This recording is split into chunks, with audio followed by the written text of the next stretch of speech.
제가 이렇게 보니까 그냥 연로에 계시는 우리 목사님들 많이 계신데 제가 또 이렇게 말씀을 듣게 전하게 돼서 죄송합니다만 저는 지난번에 설교 잠깐 하면서 제 소개 좀 했는데 오늘 또 새로운 분들이 좀 있어서 다시 좀 얘기하는데 저는 그 모태신앙입니다. 아버님이 장로하고 어머니가 권사님으로 8남매 중에 5남 3녀인데 제가 셋째 아들로 태어나서 우리 가족이 지금 8남매 중에 장로가 둘 있고 그리고 목사가 둘이고 그 다음에 세 분의 부인들이 다 권사님으로 지금 재직하고 있습니다. 그래서 저는 일찍이 목회를 시작했어요. 저 군대를 제대하자마자 일주일 만에 감리교로 그 파송을 받아가지고 저 덕적도라고 하는 그 섬으로 목회를 떠날 때가 24살, 저는 24살이었어요. 그때 가보니까 장로님들이 계시고 권사님들이 한 4, 50분 되는데 어떻게 감당이 안 되더라고요. 그런데 또 왜 가면은 그렇게 사람들이 많이 죽는지. 그 연로하신 분들이 많아가지고 매달 조상이 쳐지는데 24살짜리가 그 염을 해야 된다는 거예요. 야, 그거 참. 근데 하나님이 예비하셨어요. 제가 어려서 7살 때부터 저희 아버님이 한 일이 뭐냐, 동네에 초상 나면 가서 염을 하시는 분이었어요. 그때마다 저 7살 때부터 쫓아가서 밑에다가 대나무를 밀어붙여갖고 줄을 빼주고 그 아버지 그걸 한 게 큰 덕이 됐어요. 이 예수 믿는 사람은 7배를 안 묻고 우리 아버지 보니까 성부와 성자와 성령이고 3번 묻는구나. 그러니까 그거부터 시작해서 닦는 거 뭐 이런 거를 아주 그때 보고 봤으니까 하니까 그것이 또 전도에 또 활용이 되더라고요. 야, 그 젊은 새내기가 와서 대단하다, 염도 잘하고 그런 목회를 제가 시작을 해가지고 그때가 76년도입니다. 제가 그때 76년도부터 목회를 시작해서 하다가 하나님의 뜻이 중국 단기 선교를 좀 다니다가 교회를 부목에게 맡기고 98년도 6월 8일 날 심양행 비행기를 타고 떠나서 중국에 완전히 그냥 목회로 선교사로 파송을 해서 지금 현재 제가 세우는 교회가 38교회 정도 그쪽이 되고 그 다음에 일본, 동남아 전체 또 그리고 이스라엘 선교를 떠나서 그 옆으로 애굽, 출애굽한 에집트 또 요르단, 레바논, 이란, 이라크 그쪽 쪽으로 제가 선교하다가 2019년도에 여러분이 잘 아는 라오스라고 하는 그 나라에서 SK가 건설하던 뚝이 터져버렸어요. 그때 제가 거기 있다가 한 달 내내 비가 그치질 않아가지고 도저히 선교가 안 돼서 비에티에로 지금 이제 철수를 했는데 3시간 만에 그 뚝이 터졌어요. 제가 거기 있었으면 지금 여러분을 좀 못 만났을 것이다. 8m의 높이로 물이 수장돼 버렸는데 그래갖고 들어와서 지금 우리 아이들이 뭐 난리를 쳐서 하나님이 2번 인생 살게 하셨으니 이제는 국내에서 목회를 열심으로 하라고 그래서 저희 딸이 나가는 교회를 원로 되시는 목사님이 은퇴하시면서 제가 그 교회를 지금 재직 중에 있습니다. 오늘 우리 한기환 대표님하고 이렇게 이것을 같이 하게 됐던 목적이 있습니다. 저는 그 해외에 나가서 선교하면서 저는 목회자는 해야 된다고 하는 정경유착에 대해서 정경분리에 대해서 굉장히 철저하게 지켰던 사람이에요. 그런데 해외에 나가서 그 27개국을 돌면서요 선교하면서 뭘 느꼈느냐, 야, 나라가 이렇게 중요하구나.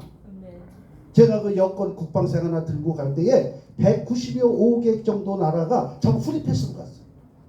여러분 저 북한 같아 보세요. 어디 어림도 없는 얘기입니다. 여러분 김일성이 김정일의 아들 김정남이가 일본을 들어가려할 때 어떻게 했죠? 여권을 바꿔서 위장해갖고 들어가다가 걸렸잖아요. 아니 대통령 아들인데도 일본을 못 들어가는 그런 나라를 지금 추종하고 있는 게 너무 아이러니하구나. 이해가 안 가요. 이해가. 근데 여기 그거는 이런 일반인들은 모르는데 아니 목사까지도 그 나라를 추종하고 김정은 위원장님 어서 오십시오.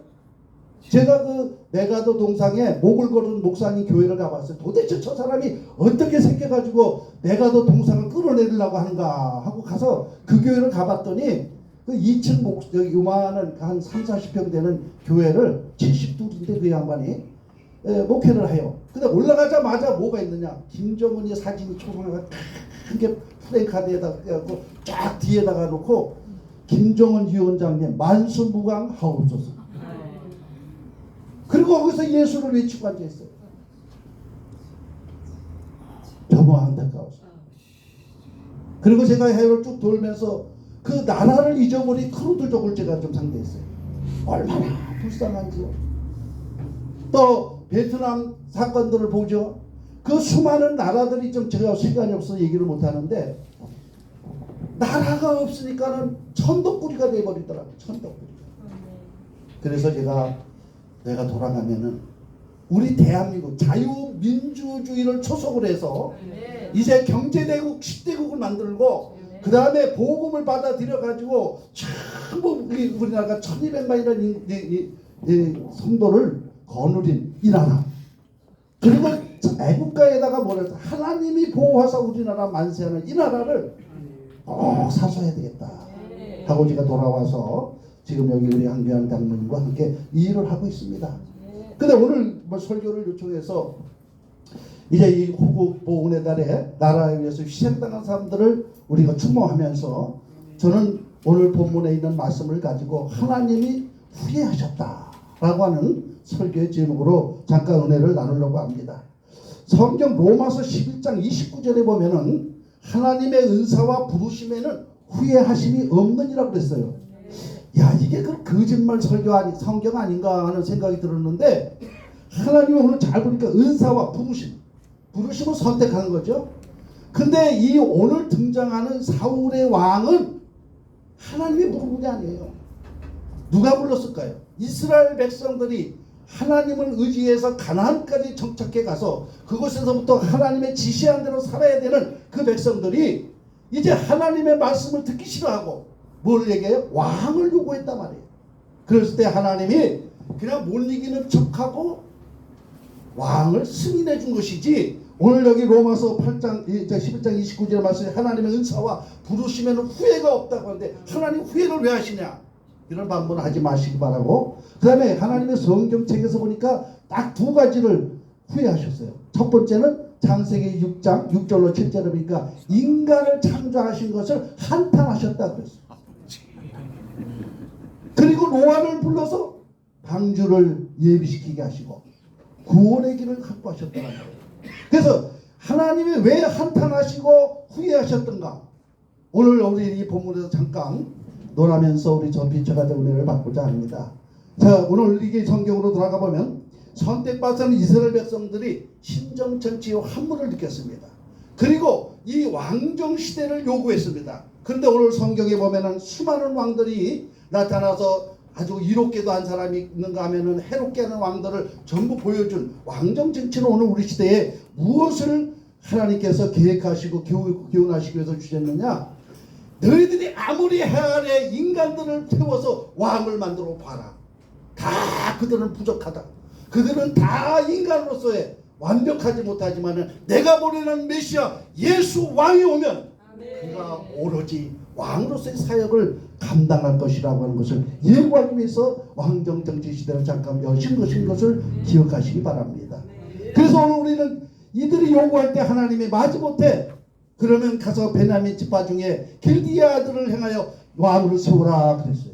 그래서 사무엘을 들어서 그 가지고도 기름을 붓고 왕을 세워놨더니만 세워놓자마자 그런 뭐냐, 길갈에다가 자기의 업적비를 갖다가 세워놓고 교만이 하루를 찌는 짓을 합니다. 하나님은 그 백성들을 생각해서 왕을 보다도 백성들의 이 외침에 그 하나님이 허락하신 것인데, 그 허락받은 사울왕은 그 시대에 어떻게 됐습니까? 교만이 하늘을 찔렀어요. 그리고 이제 아말렉과 싸우게 될 때도 성전에 나가서 뭐 해야 돼요? 제사를 드리고 가야 되는데 사무엘이 오지 않는다고 지가 맘대로 예비 제사를 드렸다는 이 월권, 오늘 우리는 여기서 잠깐 생각해봐요. 그러니까 하나님이 그 모습을 볼 때 어떻게 생각했을까요? 제사를 제멋대로 왕이라고 드리고 버리고 제사장의 직분을 다 외면시키는 이런 왕을 향해서 하나님은 오늘 본문에 보니까 후회하셨다 그래요. 사랑하는 우리 동역자 여러분, 오늘 우리 이 시대에 저와 여러분 부름을 받았습니다. 지금 우리에게 주어진 사명이 있습니다. 하나님 나름대로 달란트를 주셨고 그 달란트를 통해서 하나님의 일을 진행하고 계십니다. 그런데 오늘 저와 여러분, 이 나라를 이끌고 가는 지도자들을 향해서 묻습니다. 하나님이 당신을 대통령으로 세워놨더니, 당신을 하나님의 주로 세워놨더니 하나님이 후회하는 삶을 살고 있지 않은가? 잠깐 생각해보는 이 시간이 되시기를 바랍니다. 내가 과연 지금 일하는 것이 하나님을 기쁘게 하고 있는가, 아니면 하나님을 후회하게 하고 있는가 생각해 보시기 바랍니다. 하나님이 후회한 세 가지를 사울에게 지적하셨습니다. 첫째로 사울이 뭐라 했어요? 하나님으로부터 그가 사무엘상 15장 22절을 말씀해 보듯이 사울은 교만하며 순종하지 않았다. 사무엘이 되 여호와께서 번제와 다른 제사를 그의 목소리를 청중하는 것을 좋아하신 같이 좋아하시겠나이까? 순종의 제사보다 낫고 듣는 것이 수약의 기름보다 나으니라고 하면서 그의 불순종을, 그의 순종치 않는 것을 지적한 성경을 볼 수가 있습니다. 순종치 아니하면 하나님은 국가 지도자도 목회자도 가차없이 버린다는 사실입니다. 오늘 우리 한국의 대통령들이 좀 나타났어요. 제가 사역의 이역을 감당했는데 제가 조금씩 생각해 봤어요. 도대체 하나님이 우리 대한민국의 대통령들을 세워서 지금까지 우리 윤석열 대통령까지 이끌었는데 과연 몇 사람이나 하나님이 인정받은 대통령이고 후회 없는 대통령으로 세웠고, 하나님은 몇 사람은 후회를 하도록 하셨는가? 가만히 정치를 쭉 봤더니 이승만, 박정희 대통령을 이루기 위해서 중간에 뭐 윤보선 씨도 있었지만은 그 주류를 따져서 쭉 보면서 보니까 전두환도 아니에요. 보니까 이게 뭐냐, 문민정부 민주화를 외치기 시작하면서 만들어난 김영삼 정부 때부터 이 우리나라는 단추를 잘못 끼고 시작이 됐어요. 민주화라고 하는 이 세 글자 때문에 우리나라는 지금 이 모양 이 지경이 되어 있다고 하는 걸 우리 목사님들은 이해하시기 바랍니다. 그때 나타난 우리 김영삼 대통령 돼가지고 뭐 했습니까?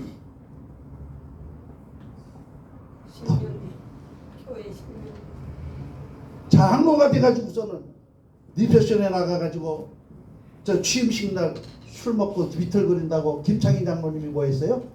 저거 당장 장로 직직한다면서 거기서 제명시킨 분이에요. 그리고 한다는 짓이 맨날 민주화 해고 상김이 이 나라를 이끌어가야 되면서 뭘 했어요? 영혼함에 벽을 만들어버리고 자기들의 이권을 위해서 정치화하기 위해서 이 볼모를 잡고 국민들을 지금까지 왔어요.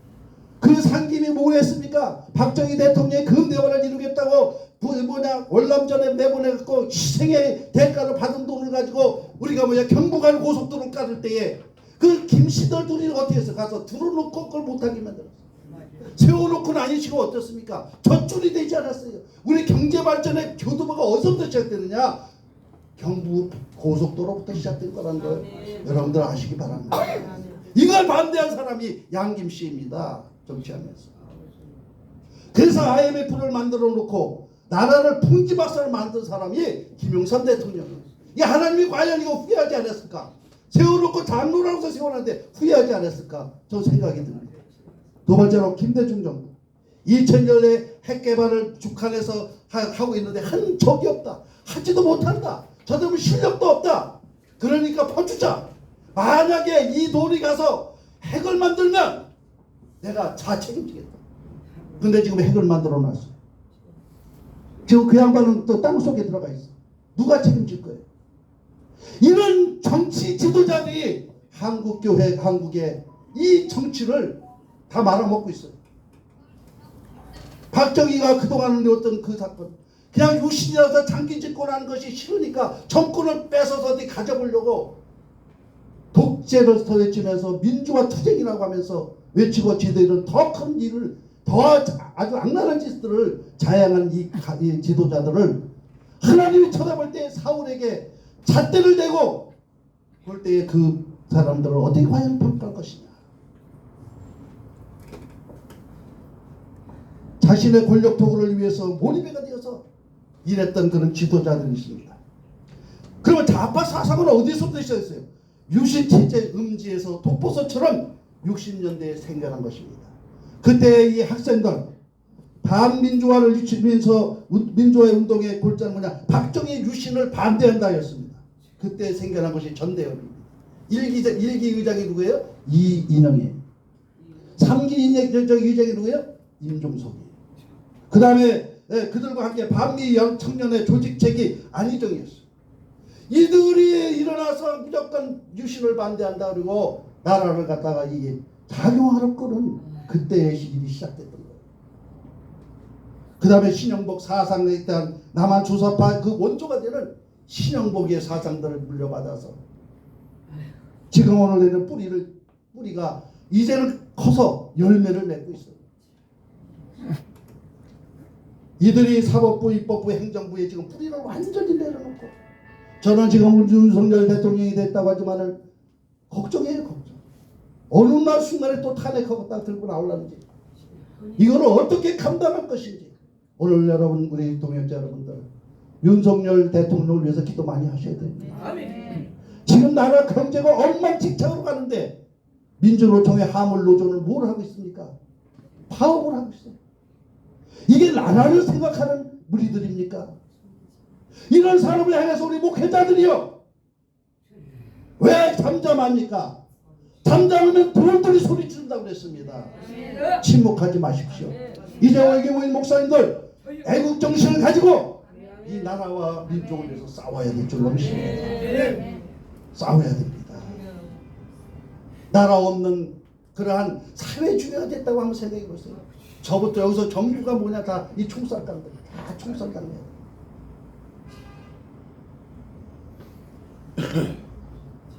지금 우리 민족은 하나님이 결코 버리지 않을 것이라는 소망을 갖고 있습니다.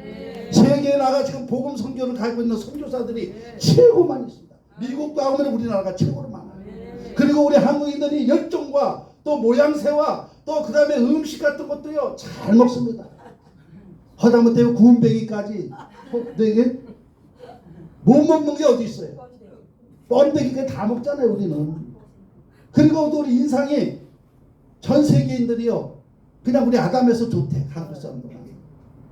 그 특히 터키 같은데 여러분 그런 데 가서 선교 함부로 못합니다.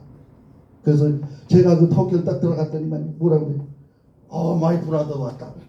그래갖고 나이가 70 먹은 노인네가 어서 들어오라고. 꼬리에서 왔다니까는 텐마에 놓고 가서 물을 떠다 주고 수박을 잘라주고 그러면서 거기 앉았길래 제가 전도했죠. 예수를 아는 애들이 잘 모르겠대요. 쫙 얘기를 했죠. 그 이슬람에 대한 마음에 대한 얘기도 해주고 그 서자 자식이고 그거를 믿으면 안 된다고 했어요. 다 듣더니만은 내 손을 딱 잡더니 뭐냐 당신은 꼬리에서 왔기 때문에 다행입니다. 딴 나라에서 왔으면 내가 총으로 쏴 죽였습니다. 그게 우리 한국인들의 정서입니다. 어느 나라 가든지요 한국 사람들 다 환영해요. 아프리카를 가도 그냥 그쪽에 가면 그냥 환장을 해. 한국에 좀 보내달라고. 거기 돈 벌러 가는 돈 최고로 잘 버는 나라래. 아주 한국 좀 보내달라고. 어느 나라든지 가면은 목사님 나 그 나라 좀 가게 좀 해주시오. 참 좋아요. 이제 목회하기가 가서 선교하기가. 그런 이 나라를 하나님이 예비하셨어요. 동방의 한 나라로 예비해 주셨어요. 그래서 카딜 지브랄 예언자는 뭐냐 한국 꼬레아는 동방의 빛이라고 했어요. 루마니아 게르기 25세에서 진리는 동방나라에서 이스라엘은 자물쇠야 한국은 열쇠가 되는 나라다. 그렇게 외쳤고 미국의 빌레몬 예언자 제2의 이스라엘이 바로 이 한국인 알고 공항에 내려 땅에다가 절을 했다고 합니다. 오늘 우리 한국이 하나님을 통해서 이제 역사할 수 있는 나라입니다. 이 나라를 하나님께서 각자 지도자도 세워주시고 그 다음에 목회자들을 세워놨는데 하나님이 후회하는 반면에 들어서지 않는 그러한 우리 목회자들이 되시길 주의 이름으로 축원합니다. 교만하지 마십시오. 겸손한 자들로 서십니다. 그 다음에 하나님께서 두 번째로 이 사도 사울을 버린 것이 뭐냐? 그냥 버리지 않고 악령을 넣어버렸어요. 악령. 여러분 이 목회자가 김정은을 추앙하고 이러는 거, 또 북한을 찬양하는 거, 이거 제정신이라고 생각하셔요? 이 악한 영들이 들어가 있기 때문에 그런 거예요. 저는 그렇게 생각합니다. 사울이 악신이 들려버려가니까 뭐냐, 다윗을 죽여버리려고 하잖아요. 그러한 살인의 음모가 그 마음속에서 분리되게 하게 만들었어요.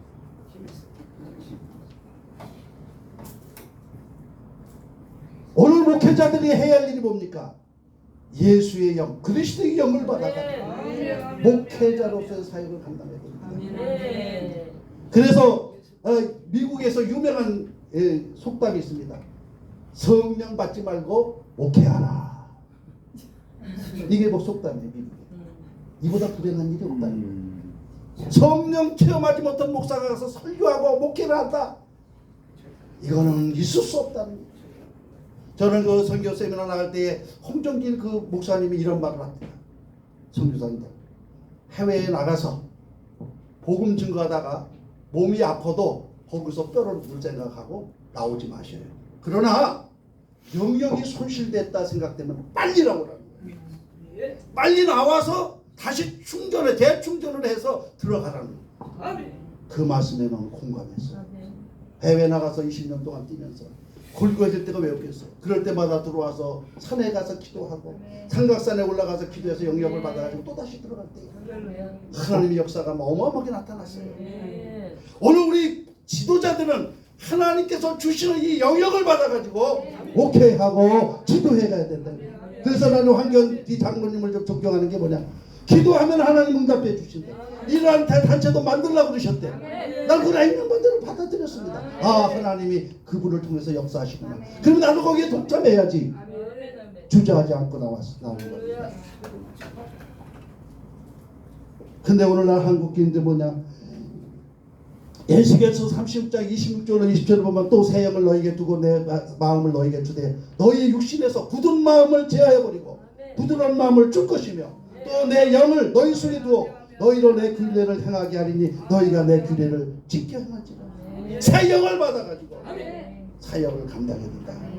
근데 오늘 많은 목사들이 해외에 나가서 공부 좀 해가지고 유명해지고 오겠다고 와서 자유주의 신학, 해방 신학, 민족 신학, 번영 신학에 딱 잡혀가지고 들어왔어. 홍해가 갈라지긴 뭘 갈라져, 갈대밭으로 돌아가는 거지. 무슨 오병이의 기적이야. 그거 다 가져온 사람들이 나중에 체면이 있으니까 다 내놓아가지고 먹고 남은 거지. 이러한 신학으로 발전하는 그러한 세태가 오늘 한국 교회에 목회자들이 생겨납니다. 성령에 충만한 지도자 하나님이 쓰십니다. 저는 우리 이만신 목사님 어디 성결교에서 오셨는지 모르지만 존경하고 또 존경하는 분이에요. 거목이 그럼 가셨어요. 제가 목회하고 있을 때에 개척을 인천에 나와서 용현동에서 할 때인데 텐트 치고 거기 교회를 세웠지만 텐트 치고 목회가 안 돼요. 오늘 성경 말씀이 영역을 받아야 되는구나. 이것을 체험하고 삼각산으로 갔어요. 다니면 9시에 집에서 출발해가지고 올라가면은 여러분 그 지금 기도할 줄 알고 나이 좀 다순 분들을 좀 아는데 장세강 목사님이라고 계세요. 이분은 삼각산 기도원 원장님인데 김대중 정권 때요. 김영삼 정권 때 장로가 입산 그림을 못하게 하고 거기에 있는 기도원을 다 그냥 철수시켜버린대요. 거기. 그래갖고 저녁에만 텐트를 치고 그리고 낮에는 덥고 그 장세강 목사님 그 산중에서 그 꼭대기에서 그러고 있더라. 그래서 제가 그곳으로 기도하러 올라갔어요. 밤에 갔더니 그 누가 있냐, 이만신 목사님 와 계셔. 그러니까 40일 금식을 그 텐트에서 하고 계신 거예요. 그래서 아니 이 목사님 어떻게 된 거야 했더니 아이고 나 그때 전도사였지. 안전사 목회하려니까 안 돼서 내가 금식해서 영역 받고 하려고 올라왔어. 그리고서 그러는데 그분이 사연을 들으니까 참 대단하십니다. 인천에 가면은 바로 백운역 앞에 보면 신촌 사거리가 있어요. 거기에 신촌 성결교회에 그때 당시에 거기 부임해 오셨는데 눈이 1m씩 꽉 쌓인 날 어느 날 딱 나가보니까 Y자가 돼서 한쪽으로는 부평교회에 올라가고 한쪽은 자기네 교회 하는데 새벽 4시 반에 사모님과 둘이가 딱 와보니까 당신이 간 신촌 성결교회는 개미 새끼 한 마리도 안 갔더라고요. 근데 왼쪽에는 그냥 수십 명, 100명 이상이 내려해가지고 그냥 딴판에 있더래. 그거 서가지고 보니까 눈물이 나더라는 거야. 아니 똑같은 하나님을 섬기는데 아니 왼쪽에 이 교회는 왜 이렇게 사복교회에 많은 사람이 오는데 내 교회는 한 명도 안 하는가. 그래서 조금 생각해보니까 오기가 생기더래. 야 우리 교회는 뭐 사람이 없는 줄 아냐? 그리고서는 막 왔다 갔다 계속 하고 우리도 한 4, 50명 왔다 갔다 그래 놓고서 들어가서 가운데서 밑에 엎드렸는데 눈물만 나더라는 거야. 이런 목회를 내가 어떻게 이걸 해야 되냐. 그때 그 마음속에 40금 시켜라. 그래서 하나님의 음성을 듣고 거기에 올라오셨다는 거예요. 그때 거기서 40금씩 끝나는 거예요. 영역을 받아갖고 내려올 그 첫 주에 성도들이 다 눈이 뚱그러져가지고 아니 우리 목사님이 이런 설교를 어디서 하시냐, 이런 영역이 어디서 오냐면서 그날부터 신천교회가 부흥하기 시작하는데 차고 넘치게 되니까 이 중앙교회에서 야 이만시 목사님 참 유명하시고 부흥사도 뛰시면 영역이 강하다, 우리가 모시자 해서 중앙교회 담임으로 가셨다는 거예요. 자, 이 말은 무슨 얘기냐. 지금 수많은 목사님들의 간증이 있지만은 조영기 목사님과 그 간증도 있겠지만 제가 시간이 없어서 정리하겠습니다. 목회는 영역을 가지고 해야 됩니다. 영역이 없는 목회자 하나님이 후회하십니다. 하나님 앞에 후회하지 않게 하시려면 영역을 여러분들 가지십시오.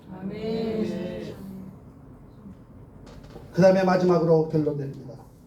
그러고 나니까 하나님이 사울을 어떻게 했죠? 떠나버리셨어요. 임마누엘 하셨던 하나님이 사울을 버리고선 떠났다 그랬어요. 12절에 여호와께서 사울을 떠나 다윗과 함께 계심으로 사울이 그를 두려워한지라 그랬어요. 하나님이 떠났어요. 하나님이 떠난 대통령, 하나님이 떠난 목회자, 희망이 없습니다. 미래가 없습니다. 하나님 떠나기 전에 붙드십시오. 그리고 그분과 후계도 독에 함께 가십시오. 절대적으로 여러분들 하나님 버리지 않아요. 하나님 없이 어떻게 목회가 됩니까? 안 꼽는 찐빵이에요.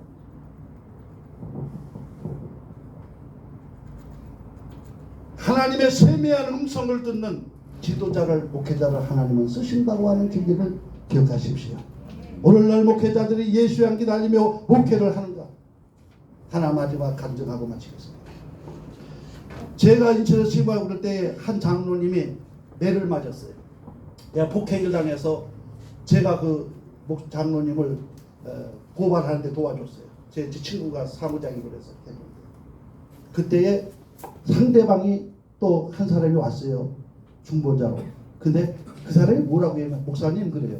그러니까 그 사람이 목사를 데리고 나온 거예요. 그럼 이쪽에는 장로님이고 내가 하니까 나는 안목사가 이쪽에 대변인 돼서 갔고. 그러니까 목사님하고 인사해서 아니 어떡하다 이렇게 때리셨어요. 그래서 갑자기 상의를 했더니 그 사람도 장로야. 그 교회 장로와 장로끼리 주고 팬 거야.